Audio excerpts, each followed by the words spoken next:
Rise and shine, Mr. Freeman. Rise and shine. Not that I wish to imply you have been sleeping. Half-Life 2 is the predecessor of Half-Life 1, which picked up more than 50 Game of the Year awards and was voted by many magazines the best game of all time. Being the sequel to such a game, Half-Life 2 obviously has a lot to stand up for. From the moment you start the game, you'll notice that the graphics are incredible. The source engine that Valve has been working on is really dynamic, and you'll come to know this as you play the game. After the intro, you find yourself in a train being relocated. You do not know where from or why, but the game slowly fills you in on the story as you play.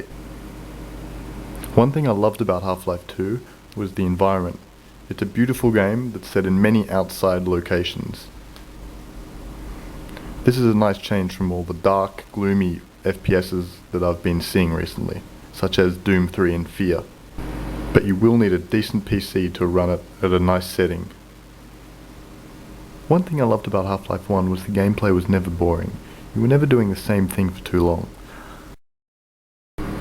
After defeating a mob of enemies, you won't just fight countless mob after mob of the same enemy. There will be new enemies that you have to find new ways to defeat them, and puzzles along the way. This is what made Half-Life 1 such an amazing gameplay experience. No other game before it had combined such gameplay in a first-person shooter such as puzzle solving. Half-Life 2 carries on this tradition, but using the physics in the source engine, the puzzles are much more interesting. Here, for example, I have to find out how to get my hoverboat over this wall. There's a barrel there. Just like in real life, if I push this barrel underwater, it will want to go to the surface. The gameplay is very diverse. You'll never be on the same level for too long doing the same thing. Here, for example, I'm in a level which encourages me to use my 0-point gravity gun. The only other weapon I have currently is a Magnum, so I'm encouraged to save my bullets and use the environment to my advantage. Half-Life 2 executes this very well, as the 0-point gun is like nothing I've ever seen in a game before. This area is another example of how diverse the gameplay is.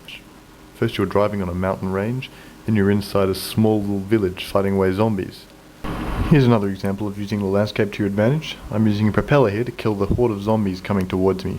It's things like this that'll make your Half-Life 2 gaming experience very rewarding and memorable.